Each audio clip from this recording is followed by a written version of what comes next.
All right. So yeah, when we were last together, we were at the transportation revolution, and when you think about the American transportation system, when the country started out, most people were either on foot or on horseback, riding over either existing Native American trails, uh, sort of dried up creek beds, or um, maybe deer paths. So very, very rugged. Just if you've ever walked out into the wilderness, woods wise, just imagine having to carve a highway through that. And so Americans were demanding for transportation improvements.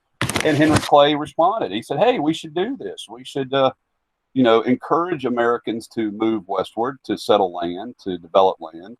Jefferson was a fan of this. Washington had been a fan of this.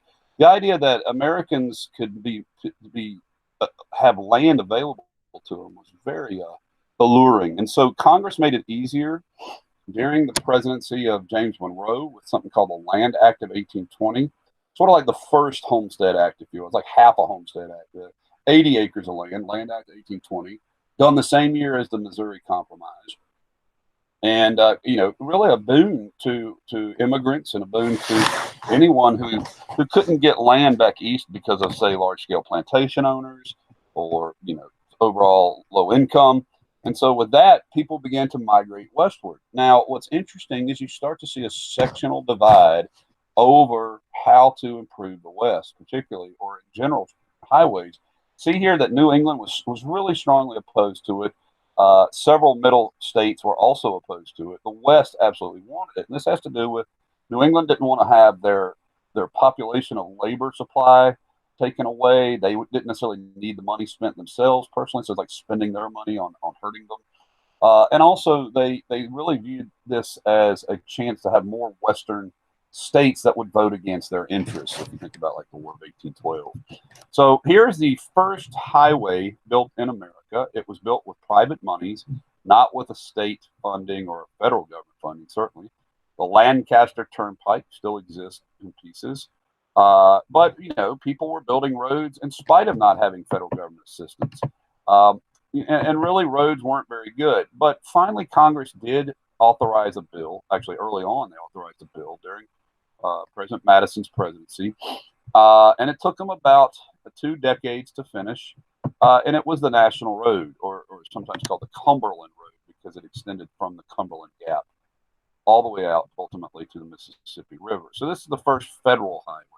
Notice it's being built and interrupted routinely. Obviously, the War of 1812 is going to disrupt it.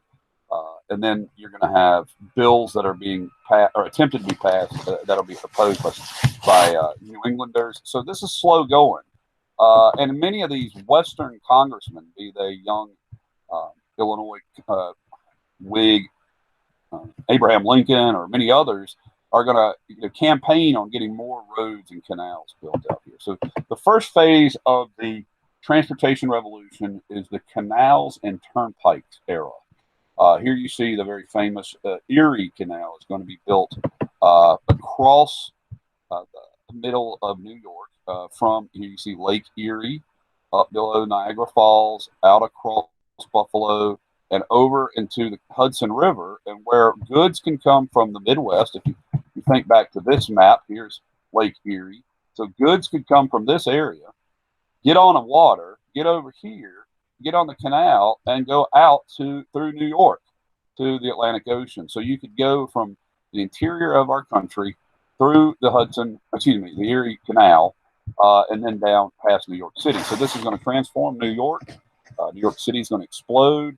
At the time, it was criticized as Clinton's big ditch, but later fabulously successful. So here is the look of it being built, sort of a very pastoral scene, very nationalist image as well. You can see the man with his livestock, and then here you can see how the canals were operated. They were by horse-drawn. The barges would be pulled along the waterways. And so after that, canals grew across the country. You can see here, particularly in Ohio and Indiana, across Pennsylvania. So canals were really the earliest, not easy, but most effective form of transportation. It was very hard to build a road through all of this, but canals were water, a lot easier to construct. Now, that being said, canals are going to last well into the Civil War era, but these are going to be replaced ultimately, as you might imagine, by railroads. So, first phase of transportation revolution, canals and turnpikes. Second phase is going to see the mass production of steam. And really, this is the power source of the first industrial revolution. Steam, and much of the second industrial revolution. Steam was developed by an English inventor, James Watt, who developed a functioning steam engine. But Robert Fulton was sort of the entrepreneur here in America who pioneered the use of steam on water, and thus he developed the first commercial steamboat, the Claremont. You can see it there, or not it, but a similar paddle wheeler. He operated in New York area. You may recall the very famous or infamous Supreme Court case, Gibbons v. Ogden, otherwise known as the steamboat case. And so the steamboat was a fantastic invention because it allowed you to travel both ways for river travel. And as you can see, it would be the principal means of transportation for particularly goods, freight, until after World War I. So this was a very popular, effective, and lucrative development, steam. Now, for a brief period of time, you would see the covered wagons peppering the Pennsylvania countryside. The Germans would use these, particularly immigrants. Later, you would see this thing very famously on the Oregon Trail. These would be what would cross the Oregon Trail, the Conestoga wagon, it was called.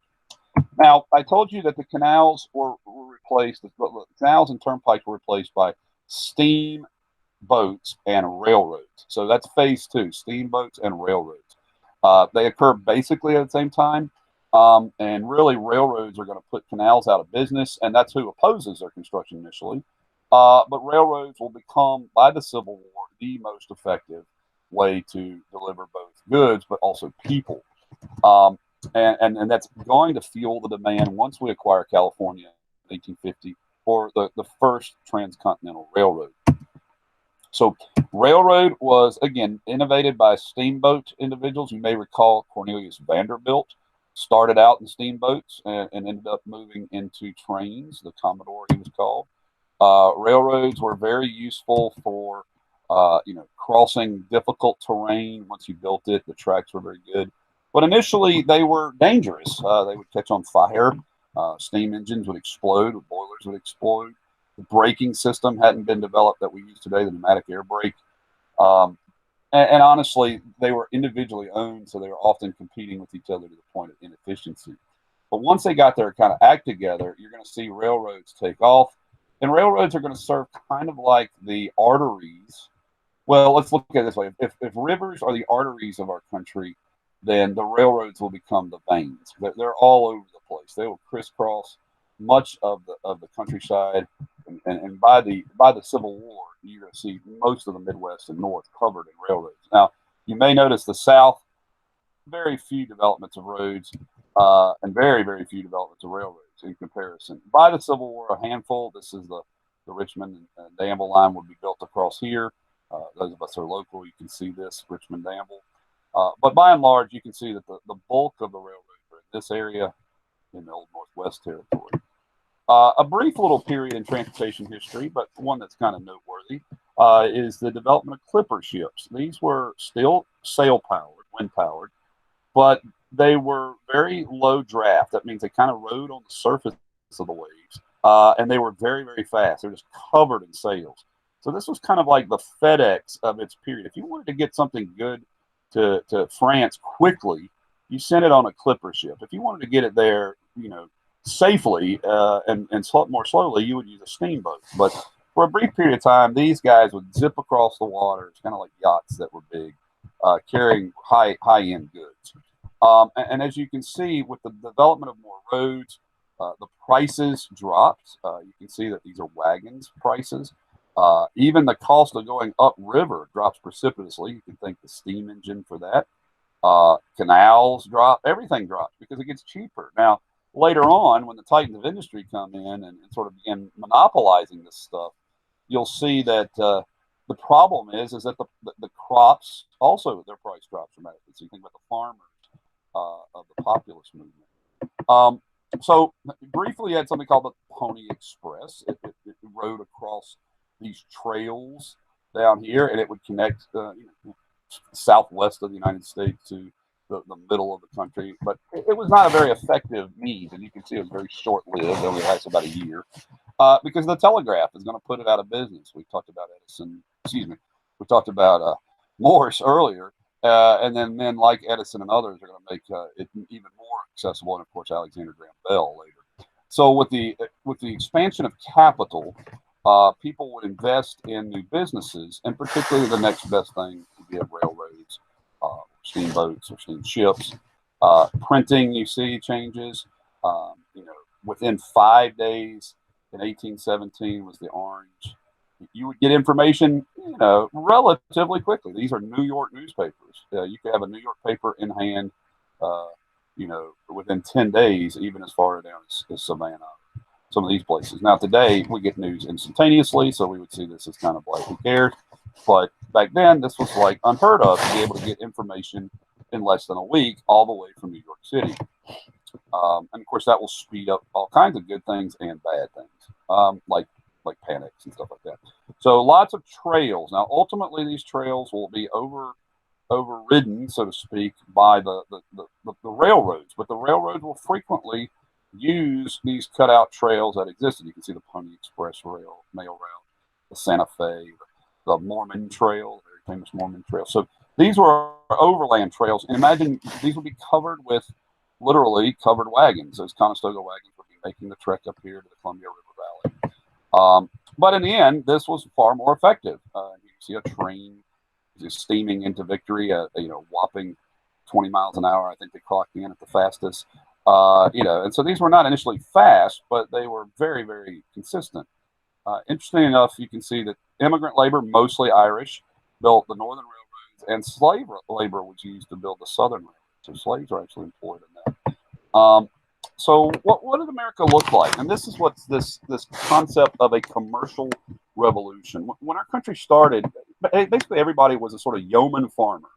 And what little goods and materials they would get would be from like England or maybe a brief New England factory. But now each part of the country would have a very specific regional expertise. So the Northeast, particularly east of certainly Lake Michigan, would be an industrialized area.